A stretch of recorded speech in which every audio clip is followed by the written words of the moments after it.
Hey very warm good evening to all of you once again. Welcome you to on my YouTube channel RDK English. I hope you all are actually doing well. आज का topic again guys, trust me this is going to be very wonderful. कल हम लोगों ने gerund के ऊपर चर्चा की थी और जेरेंड के ऊपर मैंने आपको ये बताया था कि जेरेंड सेंटेंस में सब्जेक्ट और ऑब्जेक्ट दोनों का रोल निभा सकती है. और मैंने आपसे ये भी कहा था कि जब हमारे पास इतने नाउन हैं तो हमको जेरेंड में आईएनजी आई मीन वर्ब के फॉर्म में आईएनजी लगा के उसको जेरेंड बनाने की क्या ज़रूरत थी, राइट. वो भी मैंने बताया था. हमें एक ऐसा नाउन चाहिए जो एक्शन भी दिखा दे और नाउन का काम भी कर ले, राइट. तो हम लोगों ने वो इंट्रोडक्शन पार्ट था, ठीक है ना. That was actually a glance, right. आज हम लोग चर्चा करेंगे कि जेरेंड का कितने तरीके से यूज़ होता है और वो कौन कौन सी वर्ब है जिनके साथ जेरेंड इस्तेमाल किए जाते हैं. तो without further do let get started. चलिए, जैसे आप हेडिंग देख रहे हो, वर्ब्स विच टेक आईएनजी. अब वो कौन कौन सी वर्ब है जो अपने साथ आईएनजी लेती है. तो आपकी स्क्रीन के ऊपर कुछ वर्ब्स है, इनको आप चाहो तो you can take a screenshot and if you wish to have then no problem, right.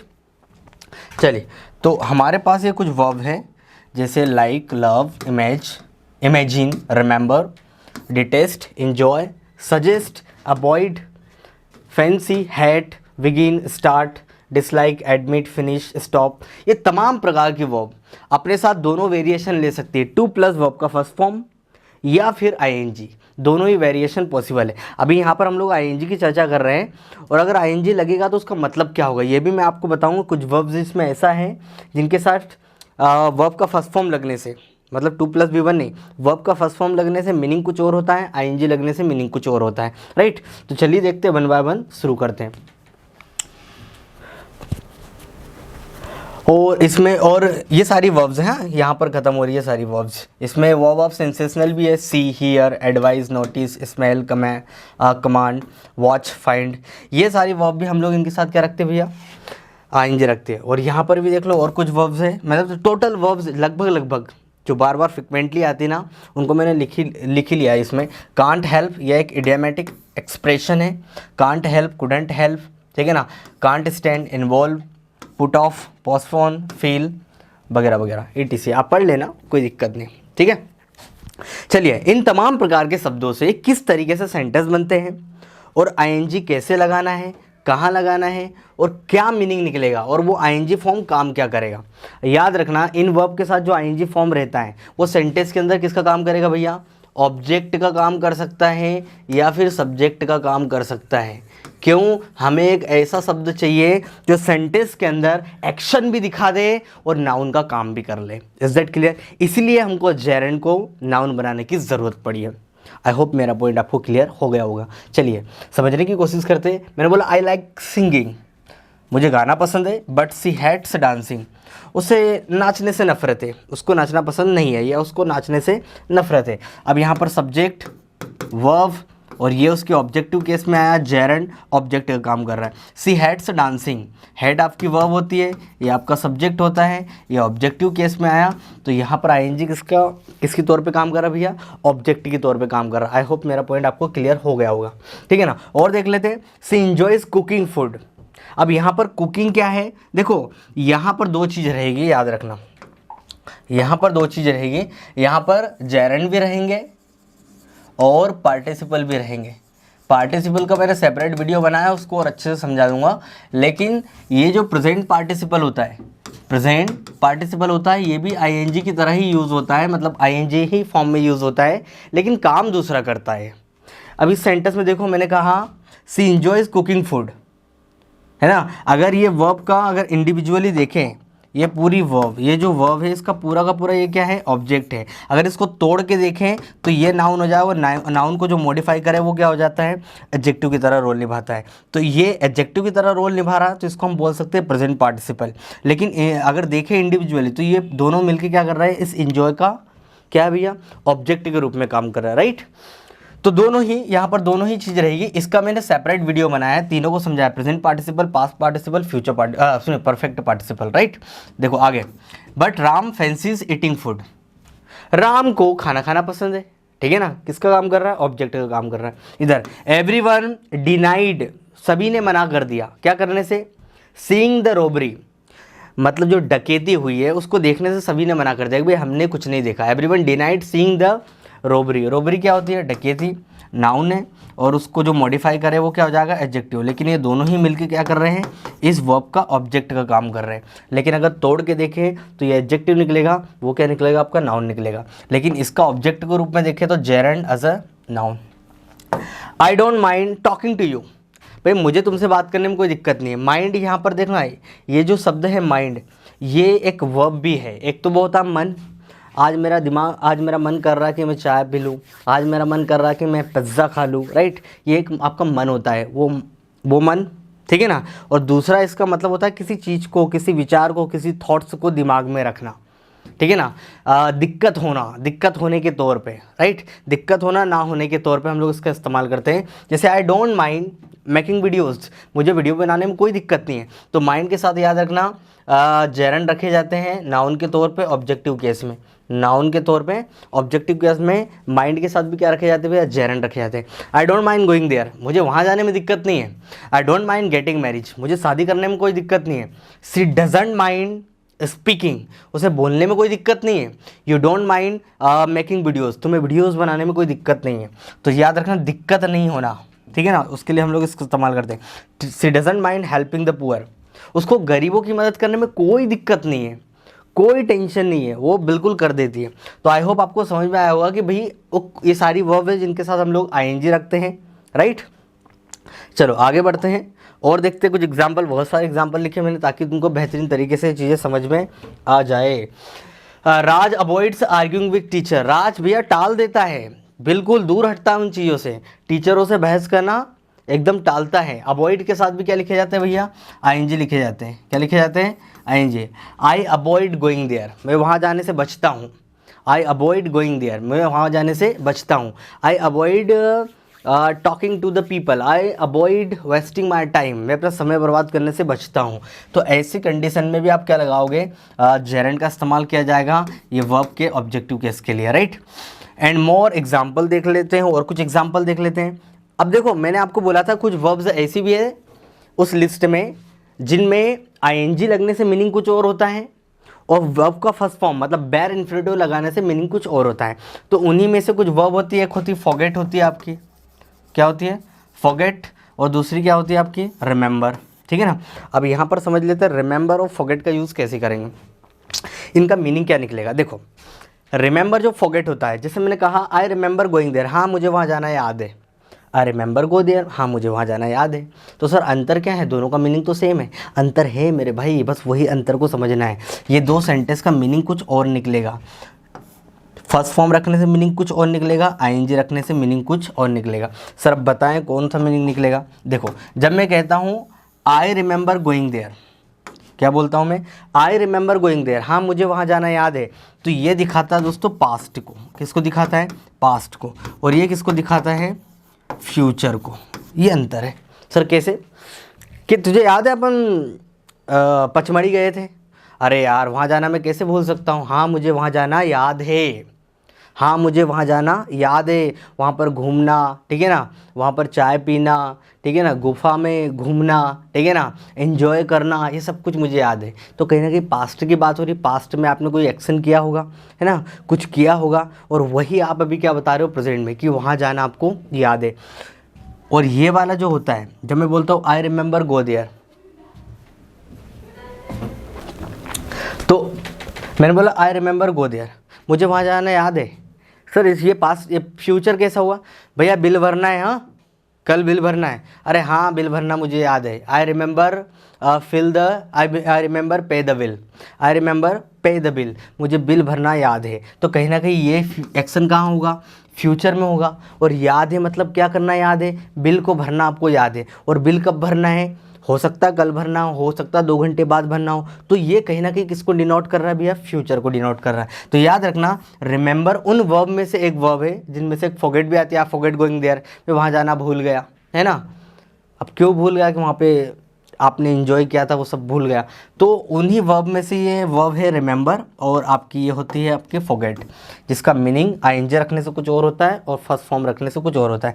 चलो आगे और देख लेते हैं। एक और एक्सप्रेशन होता है इंग्लिश में कांट हेल्प, है ना। ये कांट हेल्प वो वाला नहीं है कि मैं मदद नहीं कर सकता, ये वो वाला नहीं है। कांट हेल्प के बाद में आईएनजी रखते हैं तो इसका मीनिंग जाता है दोस्तों किसी काम को किए बगैर ना रह पाना।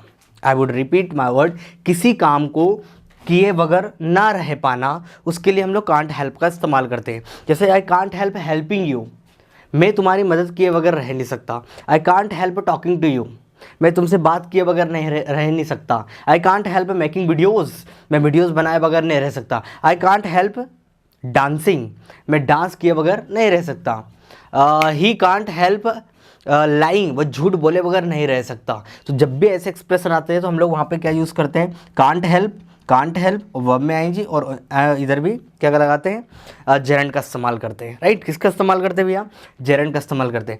अगर ये प्रेजेंट में है तो कांट हेल्प, पास्ट में तो कुडंट हेल्प। जैसे I couldn't help going there, मैं वहाँ जाए बगैर नहीं रह सका। आई होप मेरा पॉइंट आपको क्लियर हो गया होगा। ये देखो मैंने एग्जाम्पल लिखा couldn't help, I couldn't help helping her, मैं उसकी मदद किए बगैर रह नहीं सका। तो कहीं ना कहीं पास्ट में कोई काम किए बगैर आप रह नहीं सके, ठीक है ना। तो कुडेंट हेल्प, कांट हेल्प, ये एक ऐसे एक्सप्रेशन है जिसका मतलब होता है किसी काम को किए बगैर ना रह पाना। राइट, तो इनके साथ भी क्या लिखे जाते हैं भैया, जेरेंड इस्तेमाल किए जाते हैं ऑब्जेक्टिव केस में नाउन के तौर पे।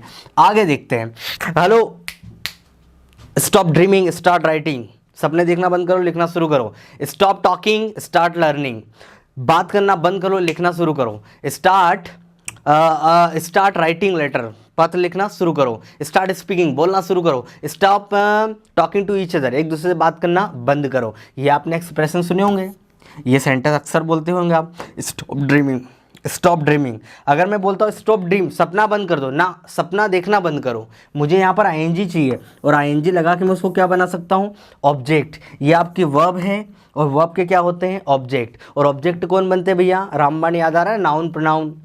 किसी भी सेंटेंस का सब्जेक्ट ऑब्जेक्ट कौन होता है, नाउन या प्रोनाउन, या फिर उसका इक्विवेलेंट। और इक्विवेलेंट कौन सा होता है, कोई भी वर्ब में आईएनजी फॉर्म रख के उसको सब्जेक्ट ऑब्जेक्ट बिहेव कराया जा सकता है एज ए नाउन के तौर पे।